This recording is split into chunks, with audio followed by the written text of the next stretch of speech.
सबसे बड़ी और दुखद खबर के साथ करेंगे शुरुआत। उत्तर प्रदेश के हाथरस में हुए हादसे में अब तक 116 लोगों की मौत हो चुकी है। यहां भोले बाबा का प्रवचन सुनने के दौरान बड़ी तादाद में लोग मौजूद थे और यहां पर भगदड़ मच गई और इस भगदड़ ने 116 लोगों की जान अभी तक ले ली है। भगदड़ मचने के बाद एसडीआरएफ की टीम मौके पर पहुंची और रेस्क्यू ऑपरेशन शुरू कर दिया गया। घायलों को अस्पताल ले जाया गया। फिलहाल कई घायलों की हालत इस वक्त बहुत ज्यादा गंभीर बताई जा रही है। वहीं शवों को आगरा और अलीगढ़ भेजा गया है और जहां पर उनकी शिनाख्त इस वक्त की जा रही है। और अब तक आपको ये भी बता दें, 72 शव ऐसे हैं जिनकी शिनाख्त हो चुकी है, लेकिन अभी भी बड़ी तादाद में ऐसे शव वहां पर हैं जिनकी शिनाख्त तक भी नहीं हो पाई है। ये बहुत बड़ी खबर है, बहुत दुखद खबर है। मरने वालों का आंकड़ा लगातार बढ़ता चला जा रहा है। दूसरी तरफ आप देखिए, राज्य सरकार से लेकर केंद्र सरकार पूरी तरह से इस मामले पर अपनी नजर बनाए हुए हैं। खबर ये है कि योगी आदित्यनाथ खुद भी हादसे वाली जगह पर जाने वाले हैं। ऐसे में आपको ये भी बता दें, कल प्रधानमंत्री नरेंद्र मोदी की तरफ से लोकसभा के भीतर भी इस बात पर दुख जाहिर किया गया, इस हादसे पर दुख जाहिर किया गया। लेकिन ये भी साफ संदेश अब योगी आदित्यनाथ की तरफ से दे दिया गया है कि जो भी इसमें दोषी पाए जाएंगे, चाहे वो बाबा हो जो कि इस वक्त फरार है या फिर आयोजक, हर किसी पर मामला भी दर्ज होगा और यहाँ पर कार्रवाई भी होगी, जिससे कि आने वाले समय में एक बार फिर से ऐसी स्थिति ना बनने पाए। लेकिन एक बार फिर से आप जरा तस्वीर देख लीजिए, ये उसी वक्त की तस्वीर है जिसके बाद भगदड़ हुई, यानी कि ये वही सत्संग का कार्यक्रम हो रहा था। आपकी जहां तक नजर जाएगी आपको वहां तक सिर्फ और सिर्फ बड़ी तादाद में लोग दिखाई देंगे। और इसी की बात बताया गया, चूंकि एक तरफ पुरुष थे एक तरफ महिलाएं थी और जहां पर महिलाएं थी, चूंकि बच्चे भी बहुत बड़ी तादाद में यहां पर थे। अब जो तस्वीरें सामने आई है वो बहुत डरा देने वाली है, विचलित कर देने वाली है। ऐसे में हर तरफ अगर उसके बाद कोई आवाज सुनाई दी तो वो रोने बिलखने की, चीखने चिल्लाने की थी। लोग अपनों को वहां पर ढूंढ रहे थे और इसीलिए यहाँ पर लगातार जो है इन्वेस्टिगेशन भी की जा रही है। अमित सिंह इस वक्त मेरे साथ जुड़ चुके हैं। अमित, क्या खबर है इस वक्त वहां पर रेस्क्यू ऑपरेशन को लेकर? मेरे और भी सहयोगी हैं अमित, दीपक बिष्ट भी हैं और मानव यादव भी हैं, उनका भी मैं रुख करूंगी। लेकिन अमित, सबसे पहले आप बताइए, रेस्क्यू ऑपरेशन को लेकर क्या खबर इस वक्त मिल पा रही है? देखिए लवीना, बहुत ही दुखद खबर है। 116 लोगों की जिनकी मौत हुई है, उनमें से केवल एक पुरुष है, 7 बच्चे हैं और बाकी सारी महिलाएं हैं। 80 से ज़्यादा बॉडीज़ की शिनाख्त हो चुकी है, लेकिन देर रात तक अगर हम बात करें तो लगातार लोग जो थे वो अपनों की तलाश कर रहे थे। जहां पर हादसे वाली साइड से सबको वहां से जितने भी लोग थे, जितनी भी बॉडीज़ थी, सबको लेकर या तो एटा, नहीं तो अलीगढ़, नहीं तो हाथरस, इन तमाम जगहों पर लेकर जाया गया था। इन्वेस्टिगेशन लगातार अभी भी जारी है। मौके पर वरिष्ठ पुलिस अधिकारी हैं, एडीजी जोन आगरा जो हैं वो लगातार पूछताछ कर रहे हैं।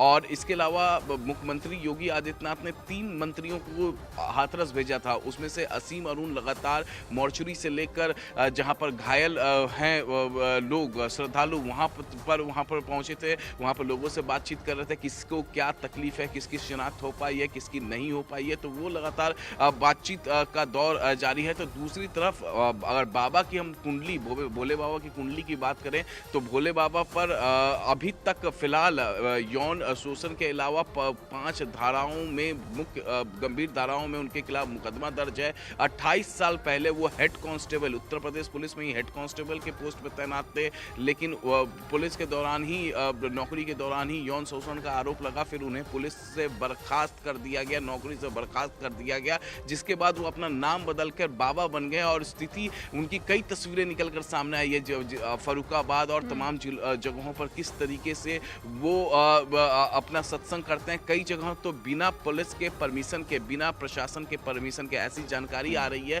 कि उन्होंने सत्संग किया है। बहरहाल काफ़ी ज़्यादा तादाद, 50,000 से ज़्यादा तादाद में हाथरस में श्रद्धालु इकट्ठा हो गए थे। इस बारे में इन्वेस्टिगेशन लगातार चल रही है और जिस वक्त ये हादसा हुआ है उस वक्त सीओ और सीओ रैंक के अधिकारी उस स्पॉट पे मौजूद थे, एसडीएम रैंक के अधिकारी स्पॉट पे मौजूद थे।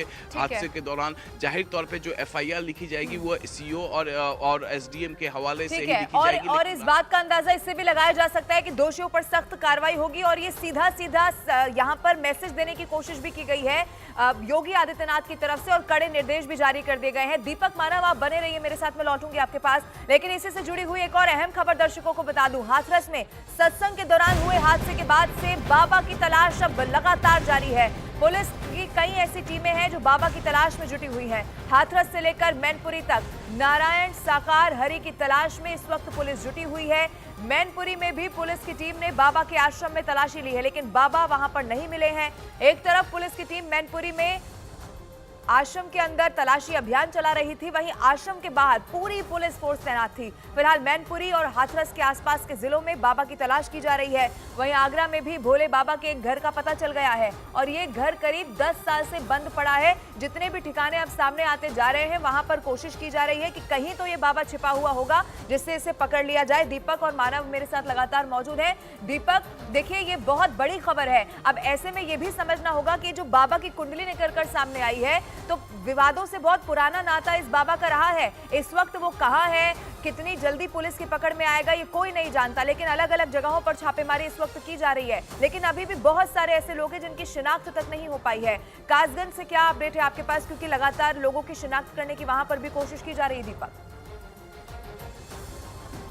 देखिए बिल्कुल कासगंज का जो यहाँ पर हम जिस जगह पर हैं ये एक गांव है और ये बाबा की जन्मस्थली कहा जाता है और सूरजपाल उर्फ बाबा जिन्हें कहा जाता है वो आश्रम पर इस वक्त न्यूज़ 18 इंडिया की टीम पहुंची है। एक्सक्लूसिव तस्वीरें हम दिखा रहे हैं क्योंकि ये वो आश्रम है जो सबसे पहले चर्चा में आया था। इसी जगह पर आज भले ही यहाँ पर जो डिवोटी हैं, जो अनुयायी हैं बाबा के, वो ये कहते हैं कि यहाँ पर कई सालों से बाबा नहीं आते हैं और सिर्फ ये आश्रम चल रहा है बतौर एक ट्रस्ट के रूप में। और न्यूज़ 18 इंडिया यहाँ पर एक्सक्लूसिव आपको तस्वीरें दिखा रहा है इसलिए क्योंकि बाबा की इसे जन्मस्थली कहा जाता है। इसके अलावा जो कासगंज का ये गाँव है यहाँ पर ख़ास तौर से डिवोटी जो अनुयायी हैं लगातार आते हैं। अभी आपको खाली दिख रहा है लेकिन अभी यहाँ पर 20-30 ऐसे अनुयायी थे जो यहाँ पर रुके थे, जिनसे हमने पूछा था कि आप इस इलाके में अकेले आए हों और कई लोग भी यहाँ पर हैं। उनसे मैं एक बार पूछना चाहूँगा, आप लोग कब से यहाँ पर आ रहे हैं?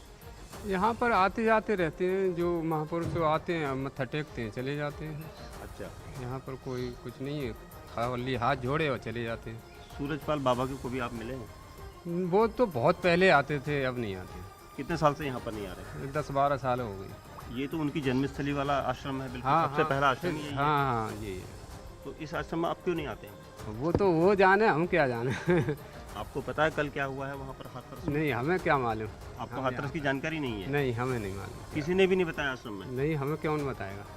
वहाँ पर कई लोगों की मोबाइलों पे आ दर्दनाक रही मौत हुई है। हम बाबा पे के- तो छोटा मोबाइल है, बड़े मोबाइल पे बाबा का सत्संग हुआ था, वहाँ पर कई लोगों की दर्दनाक मौत हुई है। पता नहीं। आप लोगों को जानकारी नहीं।